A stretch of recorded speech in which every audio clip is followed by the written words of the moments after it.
अब जो कर्माबाई है, कर्माबाई नाम सबने सुना है, ठाकुर जी के लिए खिचड़ी बनाती थी बिना नहाए धोए, ये बात भी सबको पता है। लेकिन उनके व्यवहार में इतनी सरलता थी, इतनी सहजता थी कि ठाकुर जी उनके यहां खिचड़ी खाने जाते थे।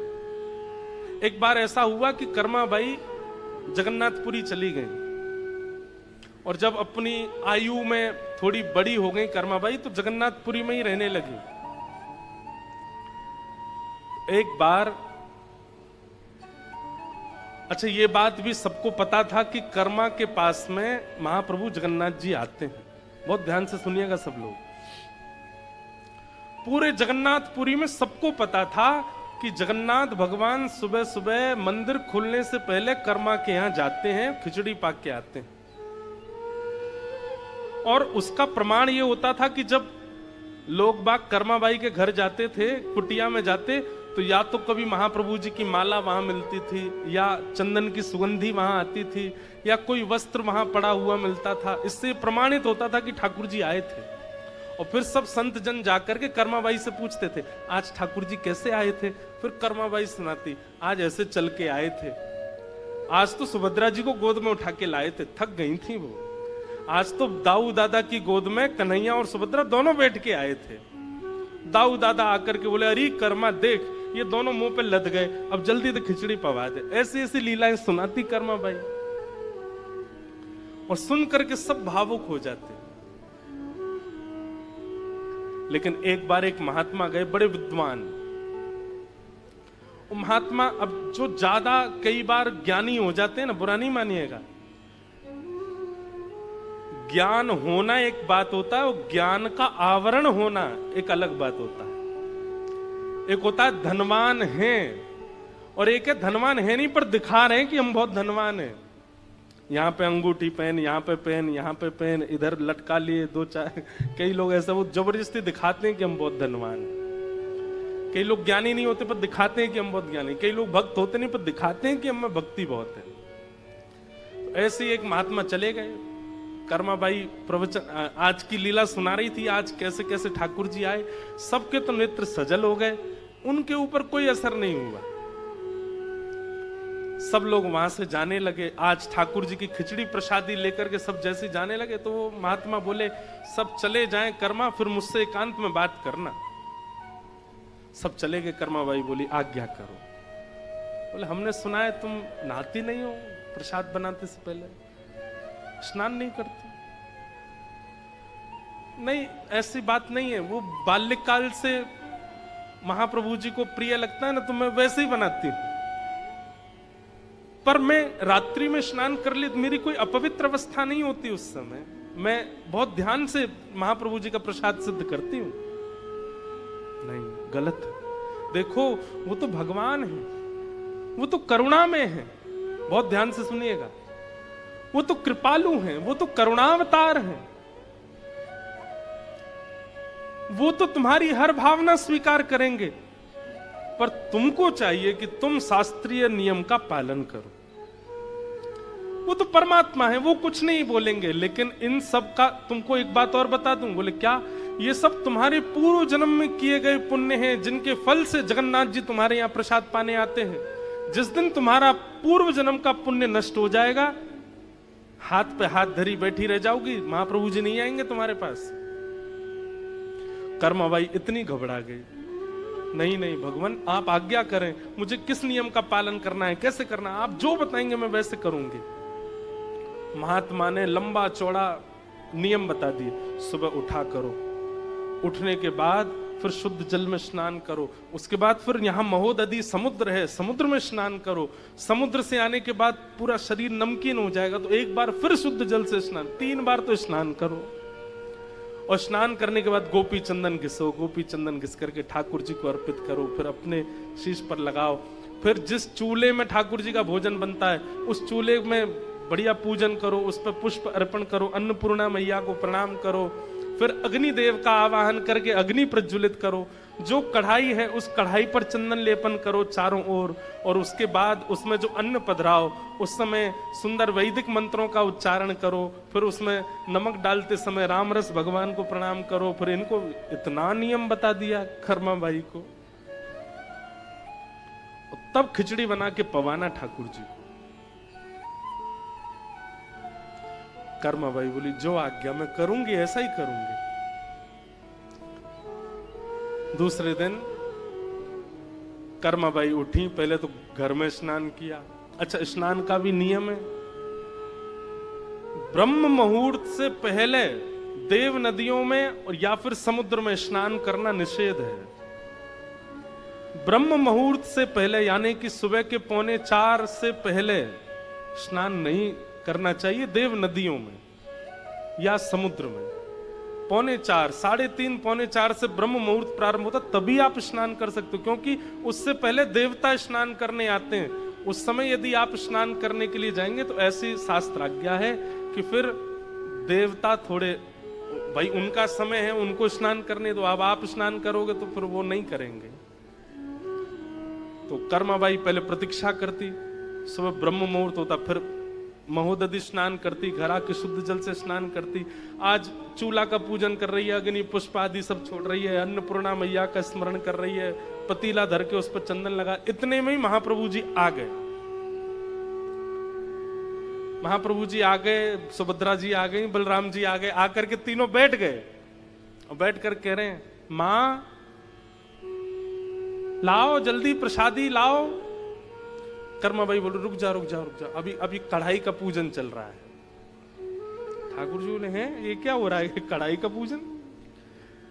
सुभद्रा जी बोली आज देख रहे हो कर्मा के केश कढ़े हुए हैं, बढ़िया जूड़ा बना है, आज नहा धो के बना रही है। बलराम जी बोले वो सब तो ठीक है, हमारी मंगला आरती का समय हो रहा है, और ये कर्माबाई अभी तक ये कढ़ाई को ही पूजन कर रही है। उसके बाद अब उसमें दाल भी डाले तो कोई मंत्र बोले, उसमें चावल डाले तो कोई मंत्र बोले, नमक डाले तो कोई मंत्र बोले, हल्दी आदि डाले तो भी मंत्र बोले। इसी बात के लिए ठाकुर जी बार बार बोले जल्दी कर मां, मां जल्दी कर, इसीलिए उनका नाम कर्मा पड़ा। जल्दी कर मां, मां जल्दी कर। लेकिन ब्रह्म मुहूर्त निकल गया, ठाकुर जी की मंगला आरती का समय हो गया और ठाकुर जी खिचड़ी आधी अधूरी पाकर के दौड़े श्री मंदिर की ओर, क्यों पुजारी द्वार खोल रहे हैं। और उस दिन ठाकुर जी ने कर्माबाई के प्रसादी को पूर्ण ग्रहण नहीं किया। कर्माबाई मंदिर गई, प्रणाम करके आई, ठाकुर जी से बोली जय जय, आज आपने आरोगा नहीं। बोले देख हमारी एक बात सुन, एक तो तैने आज बहुत विलंब किया, तैने बहुत समय लगाया, और दूसरी बात बुरी लगेगी लेकिन वास्तव आज तेरी खिचड़ी में स्वाद ही नहीं था, आनंद ही नहीं आया, हमको स्वाद ही नहीं लगा बिल्कुल भी। कर्माबाई बोली मैं तो आपके वैदिक नियमों का पालन कर रही थी, स्नान करके, ध्यान करके, समुद्र में स्नान करके, पूजन करके, अन्नपूर्णा प्रणाम ये सब करके। बोले वो सब दुनिया करे, तू मत कर, तू जैसे करती वैसे ही कर, अगर वैसे नहीं करेगी तो हम कल से नहीं आएंगे पाने के लिए, तेरे लिए वो नियम नहीं है। तुम तो कर्मा जैसे करती हो वैसे ही करो, उसमें कोई परिवर्तन करने की आवश्यकता नहीं।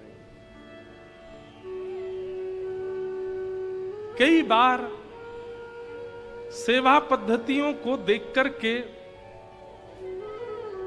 कई नियम और भाव का बात कह दी जाती, पर एक बात स्पष्ट मानिए, जो बुद्धि से, स्वभाव से, व्यवहार से बहुत सहजता में आ चुके हैं, चतुराई ने जिनको छुआ तक नहीं है, यदि वो इस प्रकार से सेवा भाव रखते हैं तो उसमें दोष नहीं है। आप चतुर हो, आपके अंदर चतुराई भी है, आप दुनिया से कमाना जानते हो, दुनिया से छल करना जानते हो, अपनी व्यवस्थाएं करना जानते हो, चतुर बुद्धि में कुछ ना कुछ घूमता रहता है, आपके लिए वैदिक नियम ही करने पड़ेंगे, उसके बिना ठाकुर जी की प्राप्ति नहीं होगी। जो सहज हैं, एक बात कह दूं, जो भोंदू हैं, जो बिल्कुल सरल हैं, उनके लिए तो वो जैसे करते हैं उसी से ठाकुर जी राजी होते हैं, उसी से ठाकुर जी प्रसन्न होते हैं। तो चाहे कर्माबाई हों, चाहे चेतन महाप्रभु हों, चाहे जिन जिन आचार्यों का और रसिकों का हम नाम बोल रहे हैं, ये सब हों, ये सब कौन है? ये धार्मिक नहीं है, ये परम धार्मिक है, परम धर्म। और ये भागवत जी ही सिखाती हैं परम धर्म। तो हमारे अंदर परम धर्म किस रूप में आया है?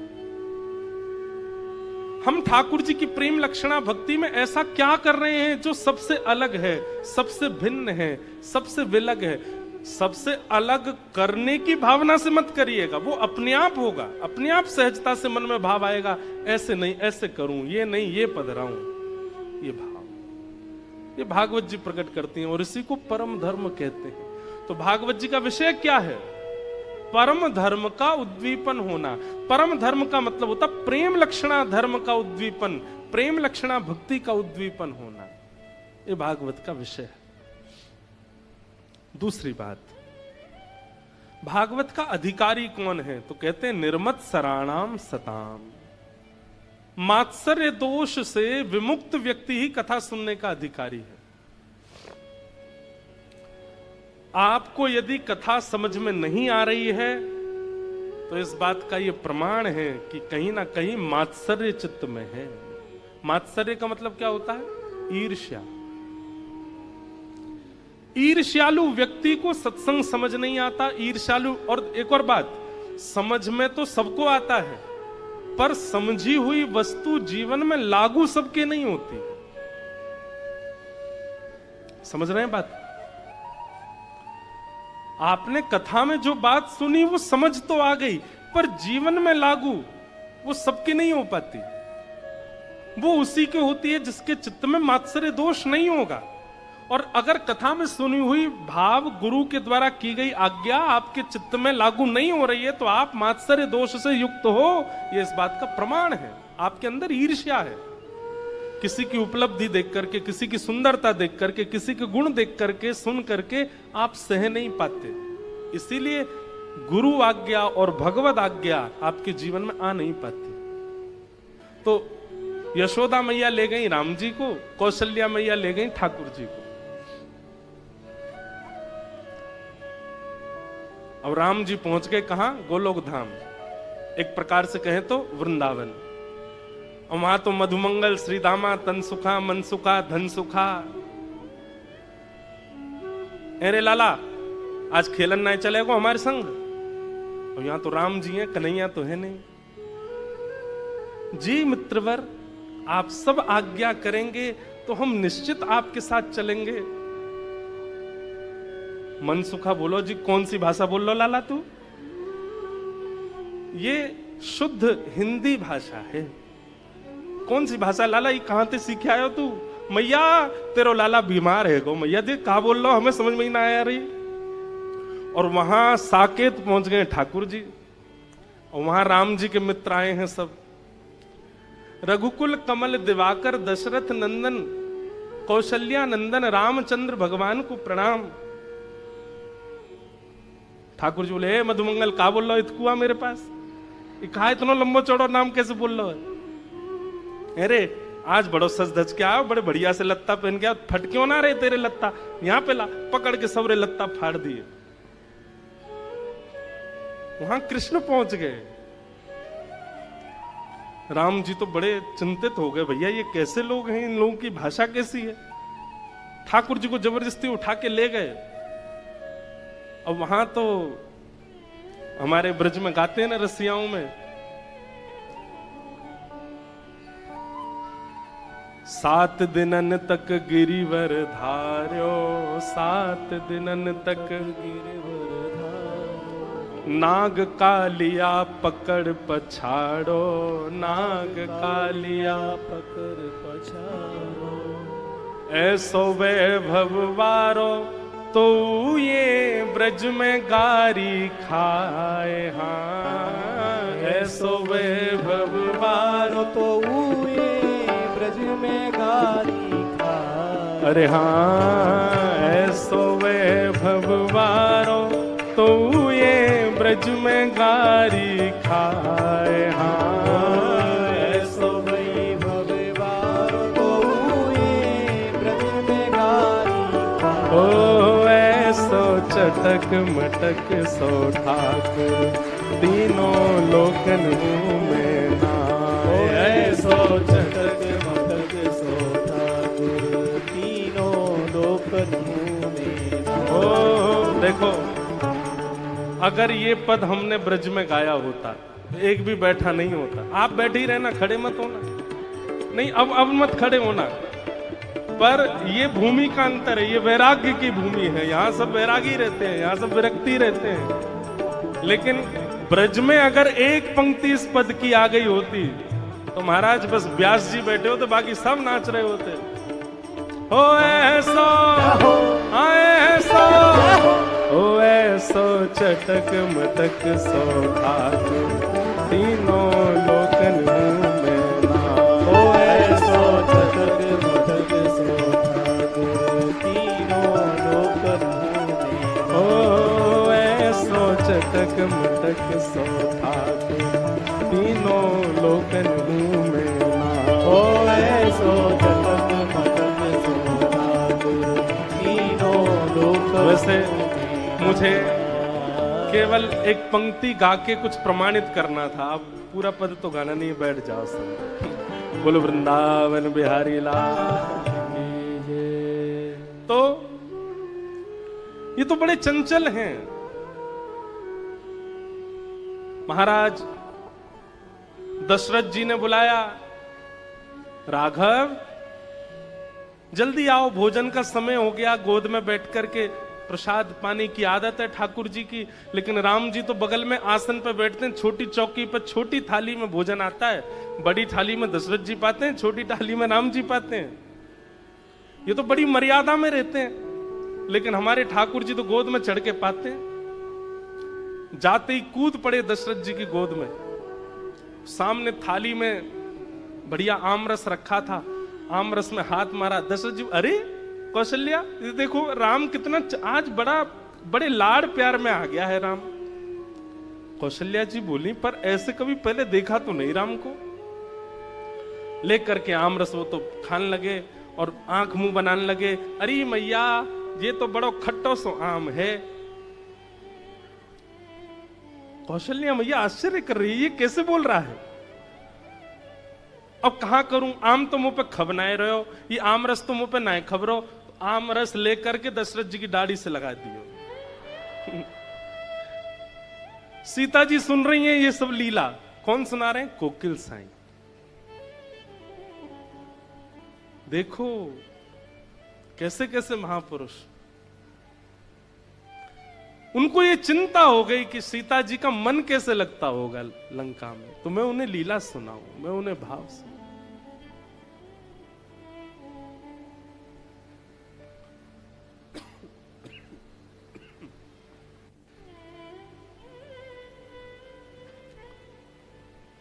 और वहां राम जी की हालत,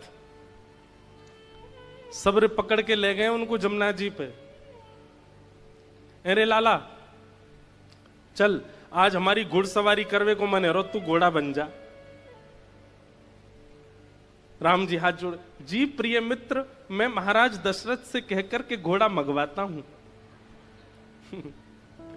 मधुमंगल श्रीराम बोले, लाला तेरी एक तो वाणी कचू है गयो है, हमें तो ने को उरास ना यारो। अरे कहा करो, कहां तो घोड़ा मंगवा, तू ही बन जा घोड़ा। राम जी को घोड़ा बना दिया। मधुमंगल सीधा सब बैठ गए ऊपर, ठाकुर जी की दो चोटी बना दी। बोले ये हमारी लगाम है, चल घोड़ा टुक टुक चल। राम जी रोने लगे, हे मां कौशल्या आप कहां हो, ये मैं कहां आ गया हूं। ऐसी स्थिति बन गई। अंत तो गत्वा यशोदा मैया ने सोची, मेरो लाला ऐसो सीधो साधो कैसे है गयो। और वहां कौशल्या मैया सोच रही, हमारा लाला इतना इतना उद्यमी कैसे हो गया। और जैसे ही दोनों के नेत्रों में गंभीरता से देखा, वहां कौशल्या मैया को, अरे ये तो यशोदा जी का लाला है। और यशोदा मैया को पता चली, अरे ये तो कौशल्या जी को लाला, गलती से आ गए घर पे। बताओ, गलती से किसी का फोन अदला बदली हो सकता है, पर्स अदला बदली हो सकता है, बच्चे अदला बदली हो सकते हैं, पर भैया ये दोनों एक से हैं, इनमें कोई अंतर नहीं। हो गए अदला बदली। दोनों मैया लालाओं को लेकर के गई, बीच मार्ग में दोनों मिल गई। कौशल्या मैया बोली, अरे बहन देखो तुम्हारो लाला मेरे संग चलो गयो। बोले हाँ आपको भी मेरे संग, लो पकड़ो अपने बंदर को, इतनो ऊधम मचावे, पूरी साकेत में ऊधम करके आयो है। यशोदा मैया भी बोली, तुम भी पकड़ो अपने माटी के मथोना है, कछु करे ही ना है, हंसे ना बोले ना, बैठो रे चुपचाप।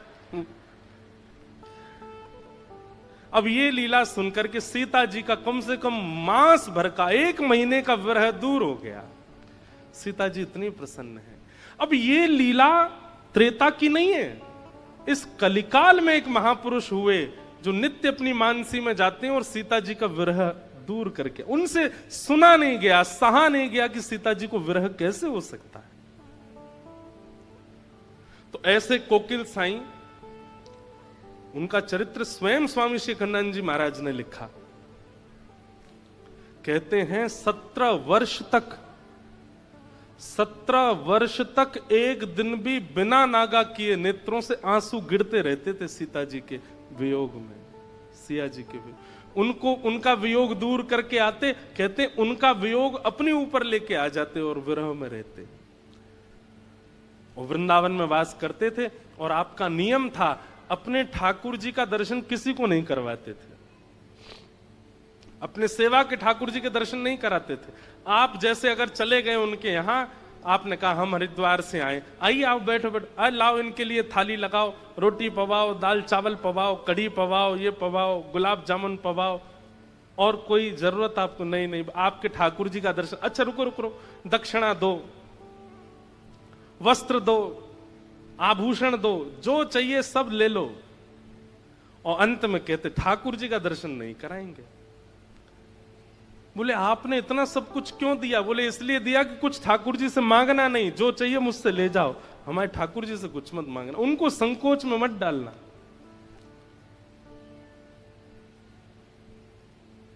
श्रीमद् भागवत ऐसे गुण का निर्माण करती है। हमारी सोच, हमारी विचार, हमारी स्थिति अगर भक्ति में उसमें परिवर्तन नहीं आता है तो कथा सुनने का कोई लाभ नहीं है। हम सुनते हैं कि श्री चैतन्य महाप्रभु गुंडीचा मार्जन कर रहे हैं, क्यों? क्योंकि उनके मन में भाव है कि महाप्रभु जी आ रहे हैं, रथ पर बैठ करके वृंदावन को सजाओ। हम सुनते हैं कि श्री कोकिल साईं अपने ठाकुर जी का दर्शन नहीं कराते, क्यों? कि कोई व्यक्ति दुनिया की याचना ना कर ले इनसे। हमारे चित्त में कौन सी भावना प्रकट होती है ठाकुर जी को लेकर? कुछ भी नहीं। और जब तक ये भावना प्रकट ना हो तब तक समझिए कि आपने कथा सुनी नहीं। कथा चित्त को एक भूतपूर्व बना देती है, आपकी विचारधाराओं को, आपकी चित्त वृत्ति को ऐसा बना देती है कि आप कुछ अलग सोचने लगते हैं, आपकी विचारधाराएं कुछ विलग हो जाती हैं।